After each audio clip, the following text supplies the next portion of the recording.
What is up guys, I'm PBHD here, and this is my Tesla Model S. I named it Phantom. This is not Apollo, which was the car I had before this one. And Apollo was great, but the lease was up, so I got into a newer Tesla Model S after it, and as soon as I got into this car, I immediately noticed there's all these little things that are different about it, which got me thinking about how Teslas change over time, and how that's the best and worst thing about them. So if you were to look at the window sticker or the registration on Phantom, it would say that it's a 2020 Tesla Model S performance. But the thing is, Tesla doesn't really do model year updates like pretty much every other car manufacturer. Instead, what they do is a steady series of slowly ongoing, constant minor changes that over time add up to a bigger difference. And when I say minor changes, I mean like really minor. So the first couple days in Phantom, I noticed a couple little things, all of which I liked, by the way. First of all, the trim around the main screen is now matte dark gray, like space gray, instead of the previous chrome. And the trim in the air vents is also now matte black instead of lighter. And then this whole front dashboard, this whole top here, is now all leather instead of before it was half leather, half Alcantara. The cover of the storage between the seats, this used to be just black plastic, now it's a carbon fiber matching the trim of the car. And then there's the seats of the car, and they change the seats all the time in Teslas if you follow this, but the new ones here, these have this motorized telescoping memory headrest that goes up or down for taller or shorter passengers. The list goes on, and I noticed all these and they're all pretty small, minor, inconsequential, who would even notice or care, but there's also been a couple medium-sized changes. So at some point between 2016 and 2019, they upgraded the computers behind that touchscreen, making the UI noticeably faster and smoother and more responsive, and supporting more features like arcade games and YouTube and Netflix that older cars like Apollo don't support. They also moved from a 2-camera setup to a 6-camera setup for the autopilot system that now supports more advanced navigate on autopilot and a dash cam feature built into the car that, again, older cars just straight up don't have. And then there are the huge changes. The major ones, these are the ones that get named. These are the ones that would probably be worthy of an actual model update like with other car manufacturers. So the newest one is the latest air suspension and drivetrain update called Raven, which literally added miles to the range of the car and changed the feel of the drive. And there's also the great front nose cone refresh in 2016, where they went from the black plastic nose cone to the new front end here, which to me looks a lot better. And also just a few weeks from that in 2016, there was the announcement of the P100D, the first time they offered a 100 kilowatt hour battery in their lineup. And it was at that point that I decided, okay, that's a major update. This is a good time to buy. You see, these constant rolling changes, whether you're a customer or the company itself, are both a good thing and a bad thing. For Tesla, it's a good strategic manufacturing decision to simplify manufacturing as much as possible, to streamline it, and often that just means removing options, simplifying everything, getting rid of SKUs that you don't ship as much. So all you really can choose as options when you custom build a Tesla Model S is performance or long range, wheel type, paint color, and then just one of 3 interior trims, then autopilot. And actually the performance versus long range, by the way, are not even a different battery size. They're just a motor and inverter difference. So they've completely eliminated all of the smaller battery sizes from their lineup. Every Tesla Model S that ships has the same battery. That is a really small number of options for a premium luxury car. But that also means the day you decide to get a Tesla, that version of the car you're getting will be the best version of the car there's ever been, probably even better than if you had bought it a month or 2 ago. Like a piece of tech. It's the best version ever, usually. But that also means that the Tesla you'd be considering getting, you're never really sure if it's about to be updated by a new medium-sized or plaid-sized update. That's just, again, the nature of buying tech. But easily the biggest, most variable thing in all of this is the software updates.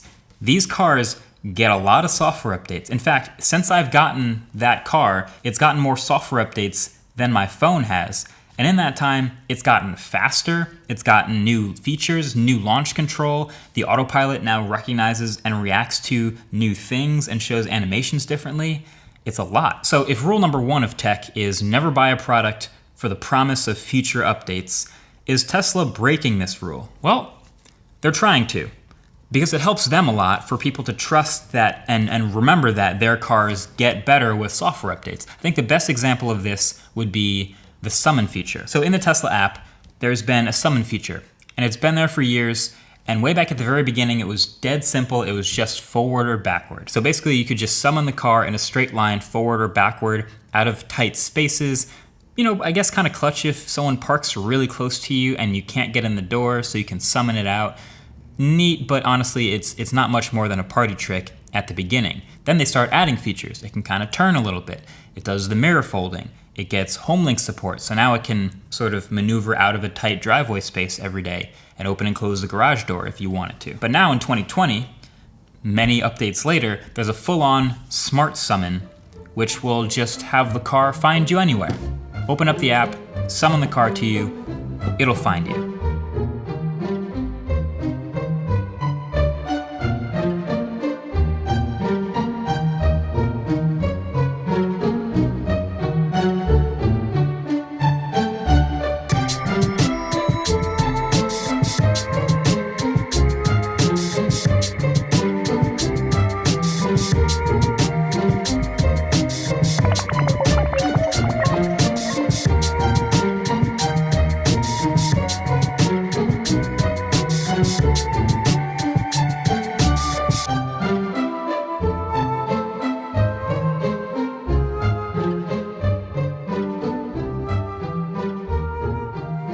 Okay, so technically speaking, that was a success. But in every other way, that was kind of a nightmare. I mean, the idea is there, and it makes perfect sense in an ideal world.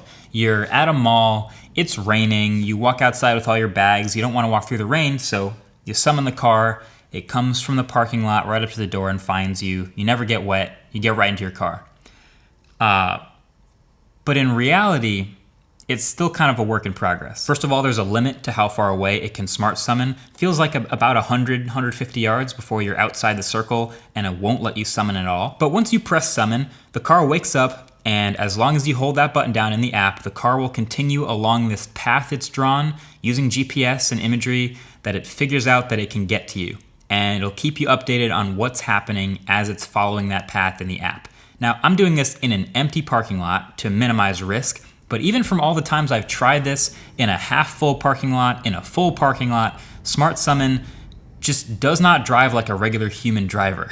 It drives maybe like a human, but like a 5-year-old human that can barely see above the steering wheel. So it does see signs and intersections. Usually it slows down for them, and it'll say when it is, but sometimes it doesn't. It does see pedestrians and moving objects.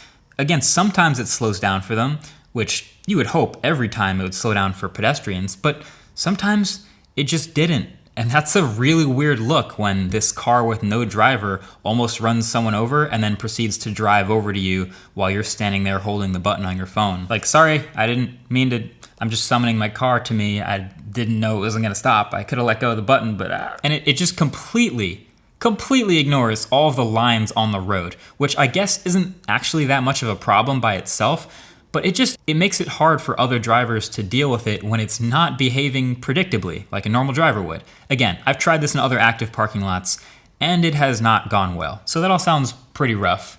But the upside is people are willing to test this for Tesla. They have thousands, millions of drivers and fans and enthusiastic users all over the world who are willing to test this over and over and over and over again and just keep using it anyway.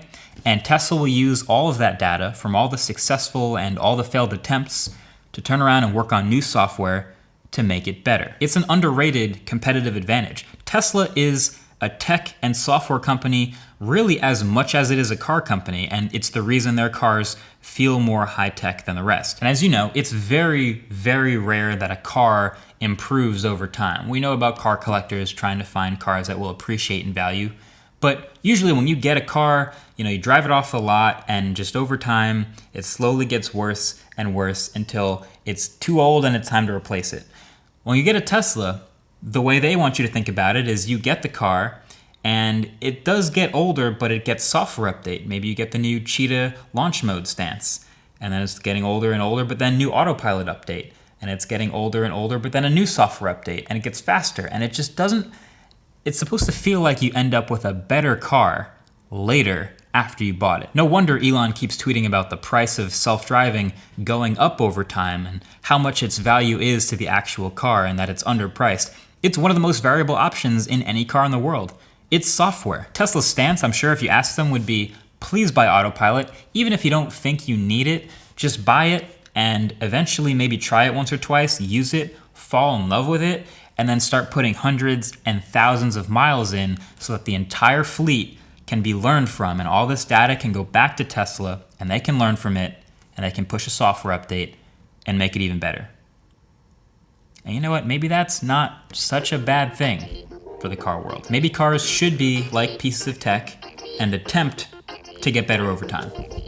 Just a thought. Maybe in the comment section, let me know what you think. That's been it. Thanks for watching. Catch you guys in the next one. Peace.